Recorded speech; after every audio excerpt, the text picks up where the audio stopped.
Wife ನಾನು ಮಾತಾಡೋದು. Actually ಯುಗಾದಿಗೆ 1 year ಆಯ್ತು ನಾವು ಮಷಿನ್ BCM ಮಷಿನ್ ತೊಗೊಂಡು. ಇವರು ಫಸ್ಟೇ ಎಲ್ಲ ಮಾಡ್ಕೊಂಡಾಗ ನಂಗೆ ತುಂಬ ಆರಾಮ್ ಅನಿಸ್ತಾ ಇದೆ ಅಂತ ಹೇಳಿದಾಗ ನಾನು ನಂಬಲಿಲ್ಲ. ಹೆಂಗೆ ಒಂದೇ ದಿನಕ್ಕೆ ಇಷ್ಟು ಸಿವಿಯರ್ ಪೇನ್ ಹೆಂಗೆ ಆರಾಮ್ ಅನಿಸುತ್ತೆ ಅಂತ ನಾನು ಸ್ವಲ್ಪ ನಕ್ಕೆ ಜೋಕ್ ಮಾಡಿದೆ, ನೀವೇನು ಹೇಳ್ತಾ ಇದ್ದೀರಿ ಅಂತ ಹೇಳಿ.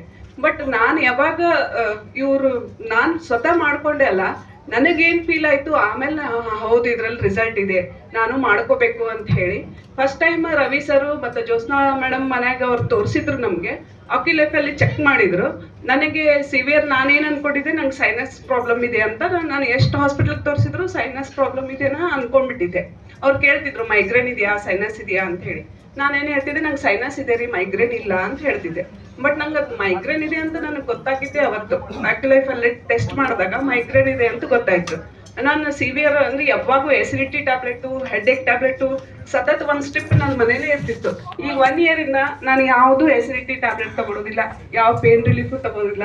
ಮತ್ತು ಮೈಗ್ರೇನ್ ಒಂದಿನೂ ಮತ್ತೆ ಹೆಡ್ಏಕ್ ಬಂದಿಲ್ಲ. ಮತ್ತು ನಂಗೆ ಸ್ಪಾಂಡಿಲೈಟಿಸ್ ಎಲ್ಲ ಇತ್ತು, ಅದು ಎಲ್ಲ ಕ್ಲಿಯರ್ ಆಗಿದೆ. ಫ್ರೋಝನ್ ಶೋಲ್ಡರ್ ಕ್ಲಿಯರ್ ಆಗಿದೆ. ಹೆಡ್ ಕೇರಿಂದ ಮಸಾಜ್ ಮಾಡ್ಕೊಳ್ಳೋದ್ರಿಂದ BCM ಯೂಸ್ ಮಾಡೋದ್ರಿಂದ ನಾವು ಹೆಲ್ದಿ ಲೈಫ್ ಲೀಡ್ ಮಾಡ್ತಾ ಇದ್ದೀವಿ. Thank you.